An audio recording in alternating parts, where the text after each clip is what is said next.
अभिवादन सभी का। तो आज हमारे इस सामाजिक चर्चा के क्रम में हमारे साथ जुड़ चुके हैं डॉक्टर हितेश कुमार, जो कि फ़िलॉसफ़ी डिपार्टमेंट में असिस्टेंट प्रोफ़ेसर हैं, मेरठ कॉलेज मेरठ में। सर आपका बहुत-बहुत स्वागत है हमारे इस चर्चा में। बहुत-बहुत धन्यवाद। सामाजिक चर्चा की इस विषय के इस श्रेणी में आज हम एक बहुत ही ऐसे महत्वपूर्ण टॉपिक के बारे में चर्चा करने जा रहे हैं, जो कि हम लोगों का ही नहीं, हमारे देश का ही नहीं, एक दुनिया भर में एक बहुत महत्वपूर्ण और एक चर्चित विषय है।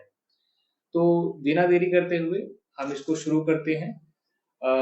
सर, जिस चीज़ के बारे में आज हम डिस्कस करने जा रहे हैं, वह विषय है सांप्रदायिकता। सांप्रदायिकता को समझने के लिए हमें संप्रदाय को समझना ज़रूरी है। तो जो संप्रदाय होता है, वह कई बार संप्रदाय वास्तविक आधारों पर बनते हैं, कई बार संप्रदाय सूडो या उभारे गए आधारों पर बनते हैं। संप्रदाय उस प्रकार के उन व्यक्तियों के समूहों को कहा जाता है, जो अपनी सांस्कृतिक इतिहास का एक दावा करते हैं कि उनका एक सांस्कृतिक जड़ है, जहाँ से वो निकल करके उनकी जड़ें एक है, या उनका एक इतिहास है, उनका एक जिससे वो जो अपने आप को जोड़ करके एक मूल उद्भव से जोड़ करके अपने आप को वहां से विकसित हुआ बताते हैं या फैला हुआ बताते हैं। मतलब मिला करके यह है कि एक एकता के बिंदु की तलाश वो करते हैं, जिसके माध्यम से वो अपने आप को पूरी कम्युनिटी, एक समूह जो अपने आप को एक बना कहता है। वह बिंदु धर्म हो सकता है, वह बिंदु भारत के जन्मा जो जाति होती है वह हो सकता है, वह बिंदु एक भाषा हो सकती है, एक क्षेत्रीय संप्रदाय भी कई आधारों पर बनते हैं। तो इस प्रकार से जब भी कोई समूह अपनी एक सांस्कृतिक इतिहास का दावा करता है, यह दावा कई बार यह दावा तथ्यात्मक हो सकता है, कई बार यह दावा सूडो हो सकता है, या आप में एकता की अनुभूति करता है, उसे हम संप्रदाय कहते हैं। अब सांप्रदायिकता पर आते हैं। तो संप्रदाय जब आप प्रत्येक इंसान दुनिया का या प्रत्येक जीव अपने आप को संरक्षित करना चाहता है, अपना विकास करना चाहता है, तो व्यक्ति भी वही करता है, उसी प्रकार से समूह भी करते हैं। तो चूंकि संप्रदाय भी एक समूह है, तो इसलिए समूह संप्रदाय भी अपने आप को बनाए रखने के लिए, अपने संख्या की वृद्धि के लिए, अपने संवर्धन के लिए, संरक्षण के लिए तमाम युक्तियां अपनाता है, तमाम प्रायोजन करते हैं। बनाने का भाव होगा, किसी के विरोध का भाव होगा। सर, इसका कारण क्या है? मतलब ये नकारात्मकता अगर फैल रही है, तो क्या ऐसे बिंदु हैं या क्या ऐसी चीजें हैं जो इस नकारात्मकता को बढ़ावा देती है? सांप्रदायिकता के कई सारे कारण हो सकते हैं। मुख्य रूप से उसका राजनीतिक कारण होता है, उसका प्रशासनिक कारण भी हो सकता है, उसका मनोवैज्ञानिक कारण भी हो सकता है, उसके तमाम सामाजिक कारण भी हो सकते हैं। अन्य कारणों की एक श्रृंखला है। लेकिन मुख्य रूप से जो है, जैसे जब से दुनिया में लोकतंत्र की लहर आई है, तो आप जानते हैं कि लोकतंत्र में लोकतांत्रिक प्रणाली जब से हमने सरकारों के चयन की स्वीकार किया, लगभग विश्व स्तर पर स्वीकार हो चुका है। उसमें जिसके पक्ष में ज्यादा है, वही जो है अपनी सरकारें बनाता है, और नियंता और विधि निर्माता और कार्यपालिका उसकी बन जाती है। तो इसलिए जब राजनीतिक कारणों से प्रेरित होकर के या अपने पक्ष में जनमत के निर्माण के लिए कोई राजनीतिक आकांक्षा से प्रेरित व्यक्ति या समूह किसी समूह को इस तरह से उत्प्रेरित करता है, उद्वेलित करता है कि तुम्हारे हित जो हैं वो प्राथमिक हैं, तुम ये हो, तुम्हारे हित ये हैं, तुम्हारा अतीत ऐसा था, यहाँ तक भी कोई बुराई नहीं है, तुम्हारा अतीत ऐसा था, उसे संरक्षण करो। लेकिन ये समुदाय तुम्हारे हितों का विरोधी है, विरोधाभास एक बना दिया जाता है। एक जैसा लगता है कि परस्पर दो साथ रहने वाले समुदाय के लोग जो सदियों से एक साथ रह रहे होते हैं, उन्हें पता ही नहीं होता है, दोनों स्वतंत्र रूप से अपनी संस्कृतियों का पालन कर रहे होते हैं, और कई बार दोनों एक दूसरे की संस्कृतियों में भी संस्कृति से सीख रहे होते हैं।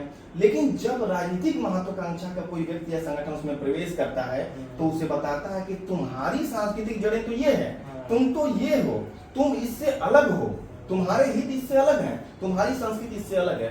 वहां पर सांप्रदायिकता राजनीतिक कारणों से जन्म लेती है और दो संप्रदाय जो साथ साथ रहते हैं वो परस्पर जो है एक दूसरे के विरोधी के रूप में आ जाते हैं।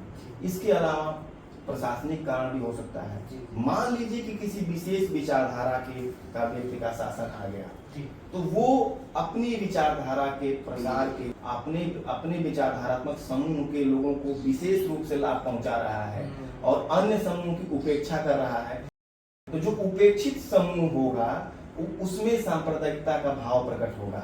वह अपने उपेक्षित लोगों में एकता होती है, वो अपने आप को एक करने के लिए और इनके जो उपेक्षित कर रहे हैं इनके विरुद्ध अपने आप को संघर्ष के लिए तैयार करेगा। तो उनके अलग हित बन सकते हैं, वो हो सकते हैं। इसके अलावा जो मनोवैज्ञानिक कारण होता है वो सबसे महत्वपूर्ण है। सांप्रदायिकता के प्रसार के लिए मनोवैज्ञानिक कारण सबसे महत्वपूर्ण होता है। मनोवैज्ञानिक कारण मैं इसलिए कह रहा हूँ कि चीजें तथ्यात्मक रूप से होती नहीं है, लेकिन जिस रूप में आपके मन में बैठा दी जाती हैं वो जो है आपके व्यवहार को बहुत गहरे से प्रभावित करती हैं। जैसे दो शब्द हैं, आप समझिए कि एक है भिन्नता और एक है विरोध। एक ये समझिए कि एक महिला है और ये समझिए कि एक पुरुष है। ये महिला और ये पुरुष दोनों शारीरिक संरचना में भिन्न है। इसकी शारीरिक संरचना, इसके बाल लंबे हो सकते हैं, इसके सीने फूले हो सकते हैं, ये स्लिम स्लिम हो सकता है, या पुरुष ही दोनों समझिए तो एक मोटा हो सकता है, एक पतला हो सकता है, एक गोरा हो सकता है, एक सांवला हो सकता है, एक लंबा हो सकता है, एक नाटा हो सकता है। भिन्नताएं बहुत सारी हो सकती हैं इंसानों में। तो ये भिन्नता होना दुनिया में सामाजिक और प्राकृतिक रूप से सब जानते हैं एक दूसरे से भिन्न होता है। और भिन्न होना अच्छा, भिन्न होनी बुरी बात नहीं। प्रकृति ने भिन्न किया हुआ। भिन्नताओं से तो विविधता बढ़ती है, लेकिन जब इसी तरह से दो समूह ले लीजिए, दो संप्रदाय ले लीजिए, एक संप्रदाय यह है और एक संप्रदाय यह है। जिस प्रकार से पुरुष और स्त्री परस्पर भिन्न है और दोनों की अपनी जीवन शैली है, दोनों की अपनी शारीरिक जरूरतें हैं, उसको पूरा करते हुए साथ साथ चलते रहते हैं, उसी प्रकार से दो संप्रदाय हैं। इसकी एक अलग जीवन शैली है, इसके एक अलग खान पान है, इसका एक अलग वेशभूषा है, इसकी एक अलग वेशभूषा है, इसका अलग त्योहार है, इसके अलग रीति रिवाज है, इसकी अलग परंपराएं हैं। दोनों साथ साथ एक जगह रहते हैं। लेकिन क्या होता है कि जब भिन्नता है ठीक है, लेकिन इसमें किन्हीं महत्वाकांक्षाओं से प्रेरित होकर के कोई समूह या कोई व्यक्ति या कोई भी किसी भी माध्यम से अगर इस संप्रदाय को ये समझा देता है कि ये जो संप्रदाय है ये तुम्हारे विरोध में ऐसा कृत्य कर रहा है।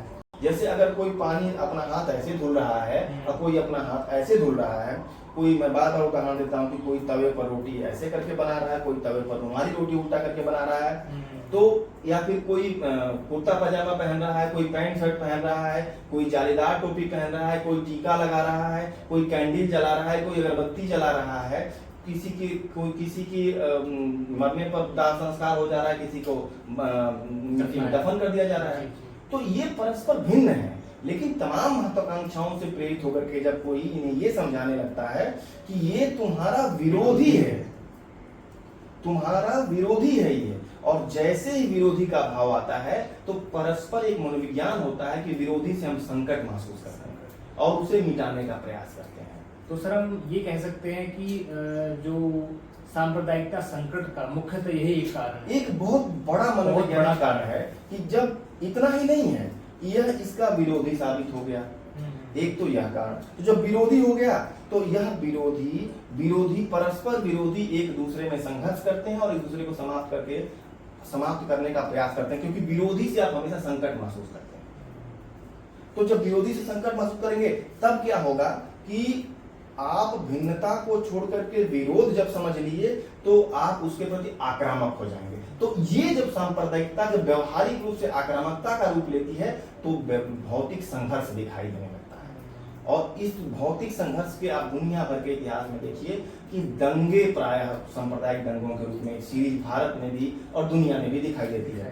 तो इसीलिए मैं कहता हूं कि कोई भी दंगा होता नहीं है।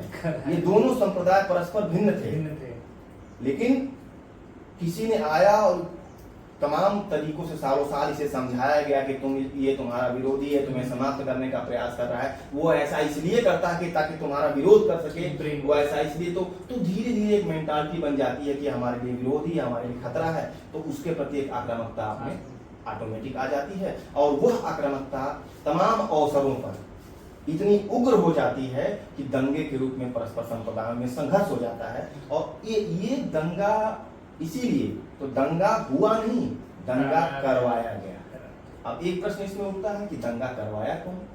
जब भी दुनिया में किसी भी कृत्य को किसने किया या देखना हो आपको, तो सिर्फ इतना देखिए कि उस कृत्य से प्रत्यक्ष रूप से या अप्रत्यक्ष रूप से उसका लाभ किसे मिल रहा है, निकटवर्ती या दूरवर्ती लाभ किसे मिल रहा है, वही उसको करवाया होगा। तो किसी दंगा को किसने करवाया, किसने प्रेरित किया, उसको, जिसको उसका बेनिफिट मिलेगा, चाहे निकट में चाहे दूर में, वही उस दंगे को करवाता है। तो बहुत अच्छे से सर आपने सांप्रदायिकता और दुनिया में मुख्यतः सांप्रदायिकता संकट के क्या कारण रहे हैं, इसके बारे में चर्चा की। सर, संकट तो हमें पता चल गया और इसके कारण भी पता चल गई। तो हमारे पास इसका समाधान क्या है? मतलब सांप्रदायिकता के संकट के क्या समाधान हमारे पास हो सकते हैं? देखिए, जो कारण है उसी के निवारण से समाधान निकलेगा। जी। तो इसका मतलब ये हुआ कि अगर कोई राजनीतिक रूप से कहीं स्टिमुलेट कर रहा है, किसी को प्रेरित कर रहा है, संप्रदायवाद फैला रहा है, तो उसे रोके जाने के पर्याप्त कानून बनाने पड़ेंगे। और इसमें केवल पर्याप्त कानून बनाया जाना नहीं, बल्कि तीव्र न्याय प्रक्रिया प्रशासनिक रूप से हमें यह देखना पड़ेगा कि कोई भेदभाव तो नहीं कर रहा है कार्रवाई करने में, किसी के पक्ष में या किसी के विपक्ष में कोई काम तो नहीं किया जा रहा है सांप्रदायिक रूप से। इसके अलावा जो मनोवैज्ञानिक कारण है, उससे चर्चा करने से पहले आर्थिक कारण भी कई बार होते हैं। आर्थिक कारण यह हो सकता है कि कोई संप्रदाय किसी विशेष जगह पर, एक ही राष्ट्र में, एक ही देश में, एक ही राज्य में कोई संप्रदाय किसी ऐसी जगह पर हो, किन्हीं कारणों से, ऐतिहासिक कारणों से या भौतिक कारणों से, वह संसाधनों से उपेक्षित हो गया। तो आर्थिक कारण भी कई बार जो है आपको प्रेरित करते हैं संप्रदायवाद फैलाने के लिए। तो आर्थिक कारणों पर भी हमें ध्यान देना पड़ेगा कि जो संप्रदाय पिछड़ गया है संसाधनों के एकत्रीकरण में, उसको कैसे हम जो है अपलिफ्ट करने के लिए कैसे उसके प्रति हम काम कर सकते हैं, ये भी हमें सुनिश्चित करना पड़ेगा। इसका मतलब ये हुआ कि उसके लिए भले ही आपको अफर्मेटिव एक्शन लेना पड़े, कोई विशेष सुविधाएं उन्हें देनी पड़े, तमाम पैकेज दिए जाते हैं, तो उनके उत्थान के लिए हम पैकेज दे सकते हैं। इसके अलावा जो मनोवैज्ञानिक कारण है, वो सबसे महत्वपूर्ण है मुझे लगता है, कि अन्य कारणों को हम समझ सकते हैं, अन्य कारणों से हम निपट सकते हैं, लेकिन जो मनोवैज्ञानिक कारण जो मन में गांठें बन जाती हैं, वो बड़ी महत्वपूर्ण होती है निकालना। अगर वो उसको बनने में भी लंबा समय लगता है और निकलने में भी लंबा समय लगता है, और कभी ऐसा होता है बनने में तो 1 सेकंड में भी बन जाता है, लेकिन निकलने में बहुत लंबा समय लगता है। इसलिए मनोवैज्ञानिक कारणों पर काम किया जाना बहुत जरूरी है। देखिए, मैंने पहले भी बताया कारण में कि भिन्नता है, लेकिन उसे विरोध के रूप में विरोध कर दिया जाता है। आप देखिए कि हम अपनी जिंदगी में हमेशा भिन्नता क्या होती है, भिन्नता की वजह से विविधता प्रकट होती है, और विविधता से ऊर्जा पनपती है। किसी भी क्षेत्र में आप देख लीजिए, चाहे कृषि के क्षेत्र में देख लीजिए, कहते हैं लोग कि एक ही फसल बार बार मत बोइए, अलग अलग फसल बोते रहिए, फर्टिलिटी की उर्वरता बनी रहे। उसी प्रकार से कहा जाता है कि अर्थव्यवस्था में कि हर सेक्टर, प्राथमिक सेक्टर, द्वितीय सेक्टर, तृतीय सेक्टर, सब में आपकी आर्थिक स्थितियां कंट्रीब्यूट होनी चाहिए, ताकि उसका योगदान रहे, और किसी एक पर संकट आने की वजह से ऐसा न हो कि पूरी अर्थव्यवस्था की कोलैप्स हो जाए। सभी हिस्सों में आपकी अर्थव्यवस्था रहेगी, प्राथमिक में, द्वितीय में, तृतीय में, तो किसी एक पर संकट आने पर आपकी अर्थव्यवस्था बाकी दो व्यवस्था को संभाल लेगी। और सर शायद इसी की वजह से 2008 का जो फाइनेंशियल क्राइसिस था, इंडिया उसको सह पाया, क्योंकि भारत में पूरी तरह से सर्विस सेक्टर पर हम डिपेंड नहीं थे, क्योंकि उसमें सर्विस सेक्टर कोलैप्स कर गया था, लेकिन हमारे यहाँ प्राथमिक सेक्टर मजबूत था, द्वितीय सेक्टर मजबूत था, इसलिए हम उससे सर्वाइव कर पाए। इसके अलावा आप देखिए कि मनुष्य अपने स्वभाव से भिन्नता को पसंद करता है, विविधता को पसंद करता है। आप देखिए ना कि एक आसमान बिल्कुल ऐसे बादल आ गए हों, या आसमान में सफेद बिल्कुल कोई बादल ना हो, तो वो उतना खूबसूरत नहीं लगेगा जो एक इंद्रधनुष निकल जाता है। अलग अलग रंग, क्योंकि वो भिन्न है, अलग अलग रंग हम अपनी जिंदगी में पसंद करते हैं। एक बगीचे में अगर एक ही प्रकार के फूल लगे हुए हों तो आपको उतना खूबसूरत नहीं लगेगा, लेकिन उसी बगीचे के अलग-अलग खाँचों में अगर अलग-अलग प्रकार के फूल निकले कितना खूबसूरत लगता है। एक ही रंग का गुलदस्ता किसी को दीजिए उतना खूबसूरत नहीं लगेगा, जितना अलग-अलग रंगों को आप देते हैं। रंगोली आप अपनी ज़िंदगी में पसंद करते हैं, लेकिन जैसे ही बात आती है कि भिन्न संस्कृतियों के लोगों के जीवन की, तुरंत हम एग्रेसिव हो जाते हैं। तो ये कारण सिर्फ मनोवैज्ञानिक है। हमें अपने दिमाग के सांचों को खोलना पड़ेगा। हमें यह स्वीकार करना पड़ेगा कि जिस प्रकार से हम हैं, इसी प्रकार से जिस प्रकार से मैं हूँ, मैं अपनी संस्कृति को मानता हूँ, मुझे अपनी भाषा से प्रेम है, मुझे अपनी वेशभूषा से प्रेम है, मुझे अपने धर्म से प्रेम है, मुझे अपने देश से प्रेम है। उसी प्रकार से कोई अन्य हो सकता है जिसका रंग हमसे भिन्न हो, जिसकी भाषा हमसे भिन्न हो, वो अभी उसी प्रकार से अस्तित्ववान है, उसको अस्तित्ववान है और हमें उसे स्वीकार करना पड़ेगा। इस ऊपर से नहीं, हम उसे बौद्धिक रूप से स्वीकार करें कि ऐसी संभावना है कि केवल मेरे जैसे ही लोग दुनिया में नहीं हैं, बल्कि अन्य लोग अलग-अलग दुनिया के अलग-अलग हिस्सों में अलग-अलग प्रकार से रह सकते हैं। कोई एक जगह कोई शाकाहारी हो सकता है, कोई मांसाहारी हो सकता है। शाकाहार और मांसाहार के पीछे आपके सांस्कृतिक कारण हो सकते हैं, वहाँ के जलवायु कारण हो सकते हैं, आपकी पूजा पद्धतियाँ। आप देखिए चर्च में कैंडल जलाया जाता है क्योंकि बर्फीले क्षेत्र में उनका वो चर्च में हीटिंग करने के लिए कैंडल जलाया जाता था। आप अरब के में इस्लाम का उदय हुआ, वहाँ देखिए तो वहाँ मस्जिद बहुत ऊंची बनाई जाती है रंगीन पत्थरों से, क्योंकि वहाँ रंगीन पत्थर ही तो उपलब्ध रहेंगे, संगमरमर ही तो उपलब्ध रहेगा, वहाँ क्या करेंगे वहाँ पर अजान लगाएंगे ताकि बहुत दूर के लोग सुन सकें। और उसी प्रकार से जब वैदिक कल्चर का आदमी उसके पास खूब सारा पानी बह रहा है तो हर पवित्र काम के पहले नहाएगा वो। हर हर एक जिसको भी उसने प्रकृति की घटना देखी है उसे चमत्कृत हुआ, उसको व्याख्या नहीं कर पाया तो उसमें एक ईश्वरीय शक्ति का आवाज मान लेगा। तो इस प्रकार से जो है अलग-अलग विविधताओं को हमें स्वीकार करना चाहिए। तो और इसका एक उपाय है बहुत महत्वपूर्ण, मैं आपकी बात को रोक करके कह रहा हूँ कि हमें इसके लिए बहुत जड़ से ही अपने विद्यार्थी स्तर से ही तैयारी करनी पड़ेगी। हमें अपने विद्यार्थियों को ये टूर कराना सुनिश्चित करना पड़ेगा, उनका टूर कराइए, अलग-अलग संस्कृति के लोगों से दिखाइए, उनके जनजातीय लोगों के बीच में ले जाइए। अगर आप गोरे उत्तर भारत के हैं तो उनके दक्षिण भारत की संस्कृति का, अगर आप मैदानी भागों के हैं तो पर्वतीय भागों के बीच में ले जाए, तराई बेल्ट के लोगों की जीवन शैली, ताकि वो अलग-अलग जीवन शैली के लोगों को देखे और ये समझ सके कि हमसे भिन्न तरीके के लोग भी समाज में हैं। तब उसके मन में स्वीकारोक्ति बनेगी। जो किसी को कूपमंडूक इसी अर्थ में कहा जाता है क्योंकि वो उसका मस्तिष्क खुला नहीं होता है। तो हमें अपने बालकों के, अपने विद्यार्थियों के, अपने संतानों के मस्तिष्क को खोलना पड़ेगा ताकि वो विविधताओं को स्वीकार कर सकें और ये समझ सकें कि जिस प्रकार से मैं अपनी संस्कृति को प्रेम करता हूँ, उसी प्रकार से अन्य कोई अपनी संस्कृति को प्रेम कर सकता है। इसमें कोई विरोध नहीं है। और ये स्वीकारोक्ति ही हमें इस बात के लिए प्रेरित कर देगी कि दुनिया विविधताओं से भरी है, विविधताओं से, भारत को विविधताओं का देश कहा जाता है। विविधता से तो ऊर्जा पनपती है, उस ऊर्जा का इस्तेमाल हमें करना चाहिए, ना कि उस दो अलग-अलग ऊर्जा को टकरा करके खत्म करने का। समाधान ये है कि सबके अस्तित्व का करो सम्मान, यही है समाधान। सिर्फ सम्मान केवल इसलिए नहीं कि संविधान हमें ऐसा करने को कहता है, नहीं, ऊपर से नहीं, हमारे बल्कि आंतरिक ये स्वीकारोक्ति हो जाए कि जिस व्यक्ति में स्वीकारोक्ति हो जाएगी कि जिस प्रकार से मैं हूँ और अपनी संस्कृति से सम्मान करता हूँ, अपने लोगों, अपने हमारी एक परंपरा है, उसी प्रकार से हमारा सामने वाला है, उसकी एक परंपरा है, उसकी एक संस्कृति है, वो अपने लोगों का सम्मान करता है। तो बहुत-बहुत धन्यवाद सर आपका कि आपने इतने कम समय में और हमारे इतने छोटे इन्विटेशन पे हमारे लिए समय निकाला और बहुत ही सहज और सरल तरीके से सांप्रदायिकता जैसे जटिल मैं कहूँगा, क्योंकि बहुत कन्फ्यूज़न होती है इस चीज़ को लोगों को समझने में कि एक्चुअली ये है क्या? हमें इतने अच्छे ढंग से समझाया। तो बहुत-बहुत धन्यवाद करना चाहूँगा मैं डॉक्टर हितेश का कि हमारे बीच आप आए। आपसे फिर जल्द मुलाकात होएगी। नमस्कार। आपको बहुत-बहुत धन्यवाद, आपके दर्शकों को। तो ये थे हमारे बीच डॉक्टर हितेश कुमार, जिन्होंने अपने कुछ विचार हमसे साझा किए सांप्रदायिकता के ऊपर। मैं उम्मीद करता हूँ कि आपको ये विचार पसंद आए हों। अगर आपको इसी तरह के कुछ जो टॉपिक्स हैं, अगर उनके ऊपर डिस्कशंस आप चाहते हैं कि मैं करूँ मेरे अदर गेस्ट के साथ या डॉक्टर हितेश के साथ, तो आप कमेंट में ये चीज़ मेंशन कर सकते हैं। तब तक के लिए अपना ध्यान रखिए। मैं उम्मीद करता हूँ कि आपको ये डिस्कशन पसंद आया होगा। जय हिंद। नमस्कार।